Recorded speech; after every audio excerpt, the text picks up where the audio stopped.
MS 매스 스토리 004 수학 수다방 그 네 번째 시간입니다. 안녕하세요. 저는 길잡이 사영쌤이에요. 안녕하세요, 순이에요.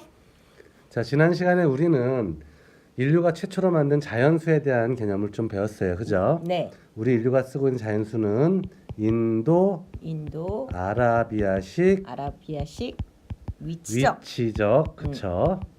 아이고, 위치적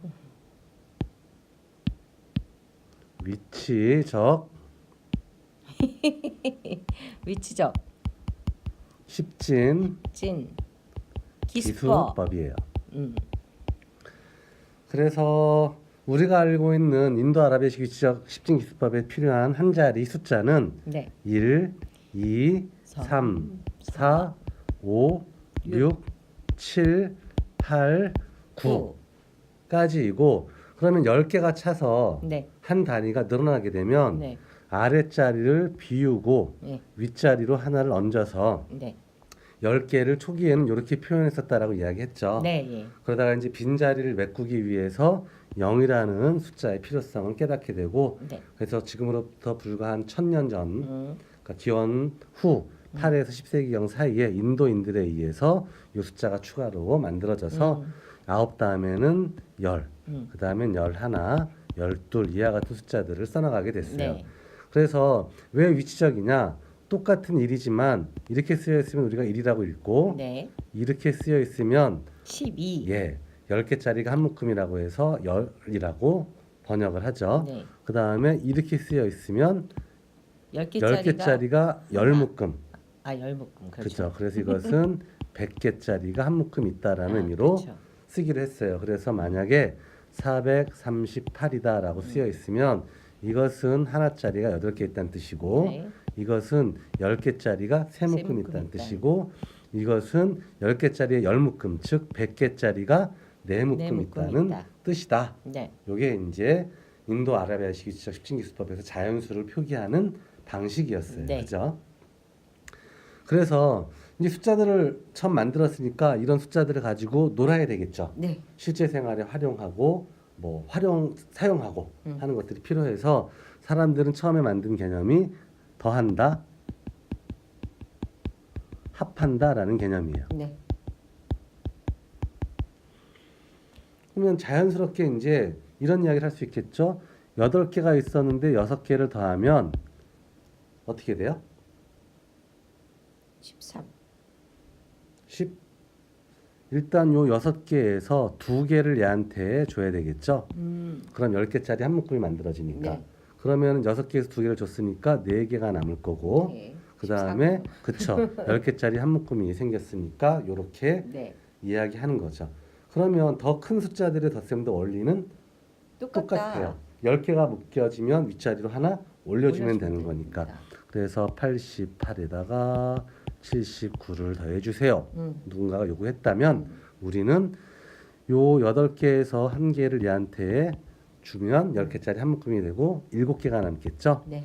그래서 10개짜리 한 묶음이 위로 올라가게 돼요. 네. 그러면 8개에다가 요것도 이제 10개짜리 묶음이니까 똑같은 거죠. 10개짜리 9묶음이 되고 그럼 요 7개의 묶음에서 요놈한테 한 묶음을 주게 되면 7개에서 한 묶음 줬으니까 6개의 묶음이 남겠죠. 네. 그래서 10개짜리 6묶음이 되고 100개짜리 한 묶음이 생겨나게 되는 거죠. 네. 그래서 167이야라고 우리는 덧셈이라는 연산을 하게 되는 거죠. 아, 여기서 이제 덧셈이라는 요 기호조차도 사실은 등장한 게 300년 정도밖에 안 됐어요. 17세기에 들어서 비로소 이런 기호들이 만들어졌고 그 이전까지는 그냥 말로 더하면 8개가 있었어. 6개를 더하면 몇 개니? 이렇게 질문하면 답은 14개야. 이렇게 대답을 했던 거죠. 그래서 이렇게 덧셈이라는 놈이 등장한 기호가 등장한 것도 사실 그렇게 오래된 역사는 아니었던 거예요. 그러고 나니까 이제 기호로서 저런 것들이 만들어지니까 그럼 저런 애들이 이제 뭐라고 불러야 될까? 그 이전까지는 더한다, 합한다라고 했는데 이제 그게 셈, 있었나요? 덧셈. 그렇죠.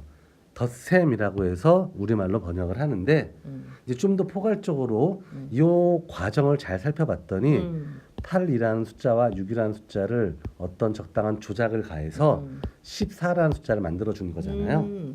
그래서 두 개가 있었는데 더하기라는 조작을 가했더니 새로운 무언가가 등장을 하게 되었어. 그래서 조작하는 거로구나라는 생각을 하게 돼요. 그래서 이 조작을 영어로는 오퍼레이션이라고 오퍼레이션. 했고 이것을 이제 한자어로 받아들이니까 조작이라는 단어 대신에 연산이라는 단어로 쓰게 된 거죠. 연산이라는 단어는 조작이라는 단어랑 똑같은 거예요. 아, 사실은. 그래요? 예, 무언가 그러니까 인위적인 조작을 가한다라는 것을 연산이라고 표현한 거죠. 아, 그래요? 예. 근데 몇 개에 대해서 조작을 한 거예요? 2개. 그렇죠. 그럼 헌법 30조 5항에 의해서 이런 표현 들어본 적 있죠? 네, 예. 항이라는 것은 우리가 다루려고 하는 어떠한 대상의 기본 단위들을 보통 항이라고 해요. 그러면 두 개의 대상이니까 몇 항이라고 보겠어요? 2항. 예, 2항이고 연산이라는 것이 조작을 가한다는 개념이라고 이야기했죠. 그죠? 그래서 덧셈을 일종의 2항 연산이라고 불러요. 아하. 앞으로 이제 우리가 다루게 될 다른 뭐 곱셈이라든지 이런 것들도 전부 다 2항 연산에 연산이다. 해당하는 놈들이 되는 거죠. 그- 곱하기, 나누기, 그쵸? 빼기. 예, 다 그것도 전부 다 2항 연산에 해당하는 들어가 거지만 있다. 이제 그것이 나중에 이제 시스템 구조를 좀 더 확장하는 과정에서 자연스럽게 녹아서 이제 설명이 될 거니까 일단은 덧셈은 일종의 2항 연산이야 네. 예, 라는 개념하고 또 하나 3 더하기 4를 하든 4 더하기 3을 하든 어때요? 같죠. 예. 그래서 더하는 순서와 상관없이 동일한 놈을 더했을 때는 결과가 똑같아. 그래서 덧셈은 교환 법칙이 성립해라고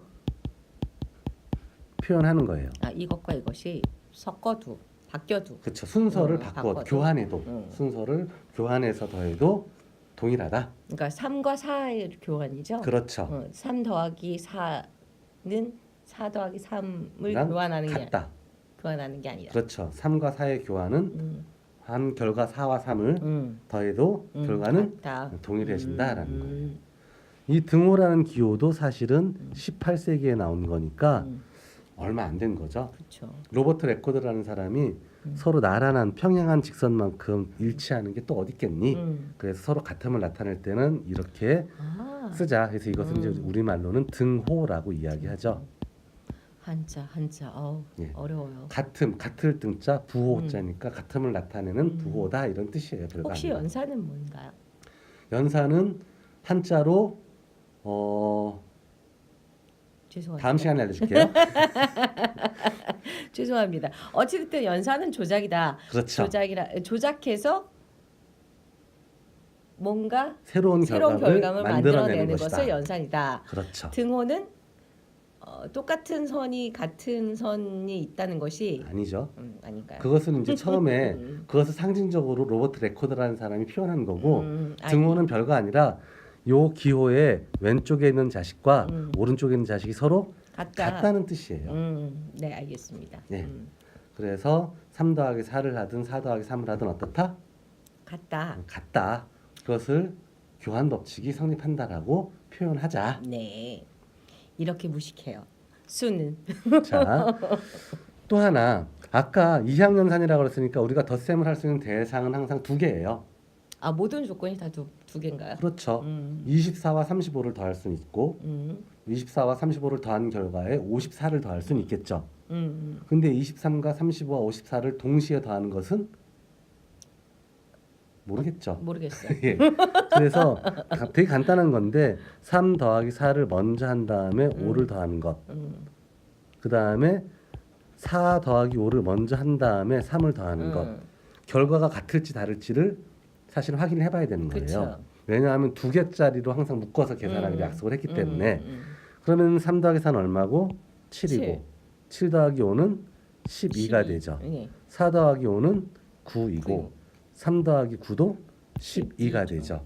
그래서 결과적으로 둘이 어떻게 돼요? 같더라. 예. 아. 그래서 우리는 괄호라는 요 기호는 왜 만들어진 거냐 하면 무엇을 먼저 할지를 결정해 주는 기호예요.